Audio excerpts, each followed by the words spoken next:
Hello and namaste everyone. So in this video we are going to discuss next 10 questions, that is question number 51 to question number 60. आज हम discuss करेंगे RPSC first grade commerce 2022 का ये paper है जिसके हमने question number 1 to question number 50 discuss कर लिए हैं, ठीक है। और ये आप प्लेलिस्ट में देख सकते हैं, प्लेलिस्ट आपको मिल जाएगी। चलिए स्टार्ट करते हैं without wasting much time. So which of these is not an advertising objective. तो देखिए किसी भी चीज़ की एडवर्टाइजिंग अगर हम करते हैं, विज्ञापन देते हैं, तो उसका उद्देश्य क्या नहीं होता। अच्छा, अब मान लो मैं ही अपने चैनल की एडवर्टीजमेंट देती हूँ, तो obviously I want to increase the sales, I want to introduce my new videos, लेकिन मैं अपने प्रोडक्ट की डिमांड थोड़ी कम करना चाहूँगी, है ना। सो यही ऑब्जेक्टिव नहीं हो सकता ना। तो आप ये आंसर जो रहेगा इसका option number 3, new market develop करना भी एडवर्टाइजिंग का मेन एम हो सकता है। सो option number 3 would be the answer. ये आपका रहेगा बिजनेस स्टडीज़ का क्वेश्चन है ये। चलिए नेक्स्ट पर आ जाते हैं। Which one of the following is the criteria for taking decision under internal rate of return. Financial management का क्वेश्चन है। कॉस्ट ऑफ कैपिटल जो होता है, कैपिटल बजटिंग जो होता है, उसके अंदर हम काफ़ी सारे मेथड्स पढ़ते हैं, जैसे कि ARR पढ़ते हैं, IRR पढ़ते हैं, है ना, weighted average cost of capital पढ़ते हैं। मान लीजिए आपने नहीं भी पढ़ा तो इंटरनल रेट ऑफ रिटर्न, मान लीजिए आपको IRR का मीनिंग भी नहीं पता, यहाँ पे साफ है रेट ऑफ रिटर्न और इसका कंपैरिजन किया जा रहा है कॉस्ट ऑफ कैपिटल से। आप बताइए आपका जो रिटर्न है वो ज़्यादा होना चाहिए कॉस्ट ऑफ कैपिटल से या नहीं। भाई कॉस्ट ऑफ कैपिटल मतलब, जैसे कैपिटल को हिंदी में कहते हैं पूंजी, भाई आपने जो पूंजी लगाई है उसको लेने की जो कॉस्ट है उससे आपका रिटर्न ज़्यादा ही तो होना चाहिए, तभी तो आप डिसीजन लेंगे। सो अगर आपने नहीं भी पढ़ा, स्टिल आप कॉमन सेंस यूज़ करके ये क्वेश्चन कर सकते हैं। So option number 2 would be the answer, that if internal rate of return is greater than cost of capital then we will take the decision. अच्छा, ये 53rd क्वेश्चन जो है वो डिलीट हो चुका था क्योंकि इसके अंदर करेक्ट ऑप्शन ही नहीं है। एक्चुअली इसके अंदर पूछा है डिस्ट्रिक्ट कमीशन में, तो डिस्ट्रिक्ट कमीशन में फाइनेंशियल ज्यूरिसडिक्शन है 50 लाख की। इसके बाद स्टेट ज्यूरिसडिक्शन में है 50 लाख टू 2 करोड़, और फिर आपकी नेशनल कमीशन में है अबव 2 करोड़। तो यहाँ पे 50 लाख ऑप्शन में ही नहीं था, इसलिए जो ये क्वेश्चन था वो डिलीट हो चुका था फाइनल जो आंसर की थी उससे। चलिए नेक्स्ट क्वेश्चन में, वैसे ये आपका बिजनेस स्टडीज़ का क्वेश्चन है और बिजनेस स्टडीज़ का ही है। हाँ जी, 3 इंडिपेंडेंट एक्टिविटीज़ एक साथ हो रही हैं, जैसे कि probability of A, probability of B, probability of C। कोई 3 ऐसी चीज़ें हैं जो एक दूसरे पे डिपेंड नहीं हैं और उन तीनों को एक साथ होने का क्या प्रोबेबिलिटी रहेगी। बिजनेस स्टैट्स प्रोबेबिलिटी का ये क्वेश्चन है। मल्टीप्लाई इसके अंदर हम करते हैं, that P of A multiply P of B multiply P of C, ठीक है। जैसे P ऑफ A, मान लीजिए हम बोलते हैं आज बारिश आने के क्या चांसेस हैं। प्रोबेबिलिटी ऑफ B, मम्मी के पकोड़े बनाने के क्या चांसेस हैं। प्रोबेबिलिटी ऑफ C, मेहमानों के आने के क्या चांसेस हैं। तो तीनों के तीनों क्या हैं, एक दूसरे पर डिपेंड नहीं हैं, इंडिपेंडेंट हैं, और तीनों को अगर हम एक साथ प्रोबेबिलिटी फाइंड करें या एक साथ अगर ये तीनों हो जाते हैं, एक ही टाइम पे बारिश भी आ जाती है, मेहमान भी आ जाते हैं, पकोड़े भी बना लिए जाते हैं, तो उसकी क्या प्रोबेबिलिटी रहेगी, तीनों को मल्टीप्लाई कर दिया जाएगा। चलिए नेक्स्ट क्वेश्चन आपका है 12th अकाउंट्स का क्वेश्चन है। ये आपका फाइनेंशियल स्टेटमेंट्स 3rd बुक एक होती है उसका क्वेश्चन है ये। कंपैरेटिव और कॉमन साइज एक चैप्टर होता है, तो वहाँ से। तो देखिए मान लीजिए आपको नहीं आता फॉर एग्जाम्पल, तो कॉमन सेंस यूज़ करके किया जा सकता है, क्योंकि देखो आपने अकाउंट्स पढ़ी है और आप अकाउंट्स के टीचर बनने जा रहे हैं, तो फिर थोड़ा बहुत कैलकुलेशन आना चाहिए आपको। मैं ये थोड़ा सा डाटा ये थोड़ा बड़ा कर देती हूँ क्वेश्चन। आपको मान लीजिए ये बोल रहे हैं कि यहाँ पे नहीं पता value x, absolute changes, percentage changes, कुछ भी नहीं पढ़ा, आपको ये पता होना चाहिए मैथ्स के अंदर कि परसेंटेज चेंज का फॉर्मूला होता है चेंज अपॉन ओरिजिनल मल्टीप्लाई 100, है ना। ये तो बेसिक फार्मूला है, ये तो पता होना चाहिए। अब परसेंटेज चेंज हमें दे रखा है 20, चेंज हमें नहीं पता, है ना। मैं अब इसको थोड़ा सा दोबारा से कर देती हूँ। हमें परसेंटेज चेंज का फॉर्मूला है change upon original multiply 100। Percentage change in 20, change हमें नहीं पता, हमने इसको एक्स सेलेक्ट कर लिया, तो चेंज क्या हो गया x माइनस 16 लाख। ओरिजिनल भी नहीं पता, मतलब x मल्टीप्लाई 100। ये इक्वेशन आपको सॉल्व करनी आनी चाहिए, ये फॉर्मूला आपको पता होना चाहिए कि परसेंटेज चेंज का क्या फॉर्मूला होता है ना। तो हालांकि आप इसको अपने अकाउंट से में तो कर ही सकते हैं, लेकिन इसका बेसिक मैथ से भी रिलेशन है। तो देखिए ये x इधर जाके मल्टीप्लाई हो जाएगा, 100 इधर जाकर क्या हो जाएगा, डिवाइड हो जाएगा। तो 20/100 1/5x, ये equals to x minus 16 lakh. अब या तो x को इधर ले आइए या इसको उधर ले जाइए, है ना। इसको इधर ले आएंगे तो 1/5x 1/5 5x minus x equals to 16 lakh. तो इसको सॉल्व करेंगे तो -4x/5 equals to -16 lakh. Minus से minus cut, x equals to 16 into में 5, 80/40, 80/40 इज 20।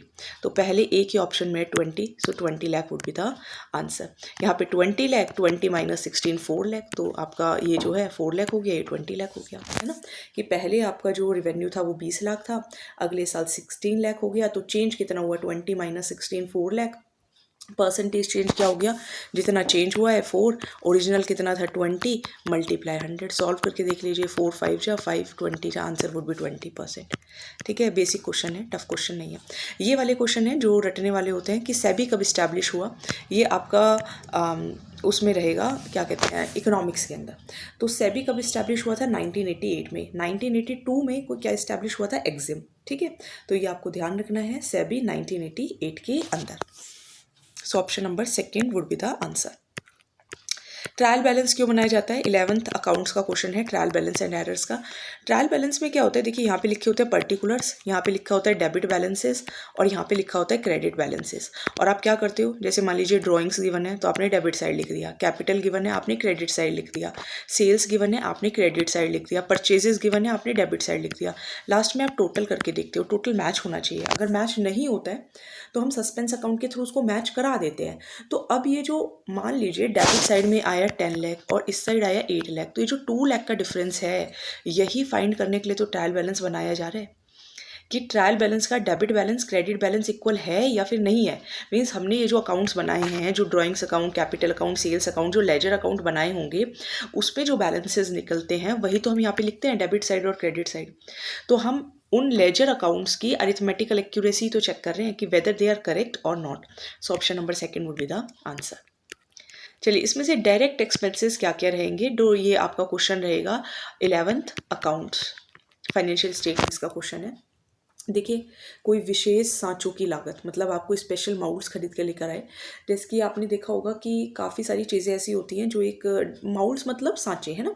जैसे जिसके अंदर मान लीजिए हमें कोई मूर्ति बनानी है और मूर्ति का एक सांचा है, हमने उसके अंदर पीओपी वगैरह कुछ डाला या कोई मेटल डाला और फिर वो हमने उसको ओपन कर दिया, तो अंदर से मूर्ति हमें ऐसे ही मिलती है। या बहुत आपने देखा होगा गुंजिया जैसे बनाते हैं ना, होली आ रही है तो गुजिया बनाते हैं, तो उसका एक सांचा होता है, उसके अंदर एक मतलब वो बना के रख दी हमने, पूरी बना के रख दी और फिर उसके अंदर मीठा लगा दिया और फिर उसको बंद कर दिया। तो क्या आप बताइए, उसकी जो कॉस्ट है वो तो डायरेक्टली प्रोडक्ट से रिलेटेड है ना। आप प्रोडक्ट बनाएंगे तो आपको वो सांचा तो काम आ ही रहा है। So this is direct expenses. आपने पेटेंट लिया हुआ है, रॉयल्टी लिया हुआ है, तभी तो वो प्रोडक्ट बन पा रहा है ना, तो डायरेक्ट एक्सपेंसेस है। कोई डिफेक्टिव प्रोडक्ट था, उसको इम्प्रूव कर दिया, उसकी जो कॉस्ट है, सब डायरेक्ट एक्सपेंसेस हैं। All these are direct expenses. Option number 4 would be the answer. चलिए, कैपिटल मार्केट, ये आपका बिजनेस स्टडीज़ का क्वेश्चन रहेगा। यहाँ पे पूछा गया है कि कैपिटल मार्केट को कौन ऑर्गेनाइज करता है। तो देखिए, आरबीआई जो है वो बैंक्स को कंट्रोल करता है। SEBI securities and exchange board of India, जो कि 1988 में इस्टेब्लिश हुआ था, इसका काम यही है कि मार्केट के अंदर संगठित पूंजी बाजार यानी कि कैपिटल मार्केट जो है उसको कंट्रोल करके रखे। जैसे कि शेयर्स, डिवेंचर्स, ये क्या खरीदे जा रहे हैं, क्या नहीं खरीदे जा रहे हैं, एक्सचेंजेस, स्टॉक एक्सचेंजेस पर क्या लिस्टेड है, क्या लिस्टेड नहीं है, इस सब को देखने का काम कौन करता है, सेबी करता है। ठीक है, so correct answer would be second, not third और not first. RBI is related to banking, RBI has no relation with capital market. चलिए, नेक्स्ट क्वेश्चन पर आ जाते हैं। ये तो बड़ा बच्चों वाला क्वेश्चन है कि 1982, अगर मान लो यही पूछ लेते कि भाई ये बैंक कब बना, तो थोड़ा कन्फ्यूजन समझ में आता है। ये पूछ रहे हैं कि एक्सपोर्ट को प्रमोट करना, इम्पोर्ट को, तो obviously export and import bank of India, तो EXIM bank is the answer. World bank का इससे कोई रिलेशन नहीं है। वर्ल्ड बैंक जो हैं वो ऑल इंडिया लेवल पे नहीं काम करते, वो वर्ल्ड लेवल पर काम करते हैं। ठीक है, एशियन डेवलपमेंट बैंक भी जो है वो वर्ल्ड लेवल पर काम करता है। मर्चेंट बैंक्स का कोई एग्जिम से रिलेटेड नहीं होता, एक्सपोर्ट इम्पोर्ट से रिलेशन नहीं होता। This is the export and import bank, जो कि एक्सपोर्ट को प्रमोट करता है और इम्पोर्ट लोन्स मीन्स इम्पोर्ट के लिए लोन्स भी प्रोवाइड करता है, आयातों के लिए ऋण देता है। सो ये हमने क्वेश्चन डिस्कस किए हैं 51 to 60। आई होप आपको समझ में आए होंगे। क्वेश्चन नंबर 51 to 60, इसके साथ साथ हम काफ़ी सारे MCQs हैं जैसे कि जो कर रहे हैं, जैसे कि 11th 12th की NCERT, एनसीईआरटी के, और साथ में हम जैसे मैंने अकाउंट्स का तो डीके गोयल भी लिया है, अकाउंट्स की डीके गोयल ली है, इकोनॉमिक्स की हमने लिया है अपना संदीप गर्ग, है ना, और हमने इसका लिया है बिजनेस स्टडीज़ की हमने ली हुई है पूनम गांधी। तो हम एनसीईआरटीज़ के और इसके सभी क्वेश्चंस जो हैं वो जो हमारा फर्स्ट ग्रेड का कोर्स चल रहा है उसके अंदर हम करवा रहे हैं, और आपको भी हेल्प करने की कोशिश करते हैं जो भी हम वीडियोस प्रोवाइड कर सकते हैं। इसके साथ साथ अपना जो फर्स्ट ग्रेड का जो जीके है वो भी हम हिंदी वन लाइनर्स भी लेकर आए हैं, ताकि क्योंकि काफ़ी सारे एस्पिरेंट्स ऐसे हैं जो हिंदी में ही पढ़ते हैं राजस्थान जीके, और मैंने भी पढ़ाया हुआ है, तो इसलिए वो भी हम लेकर आए हैं। तो अगर आपको भी ये कोर्स ज्वाइन करना है आरपीएससी फर्स्ट ग्रेड कॉमर्स का, तो आपके लिए काफ़ी बेनिफिशियल रहेगा। अगर आप सोच रहे हैं तो काफ़ी अच्छा रहेगा। अगर आपको ज्वाइन करना है तो आप ज्वाइन कर सकते हैं। So thank you so much, and don't forget to like, share and subscribe. Thank you.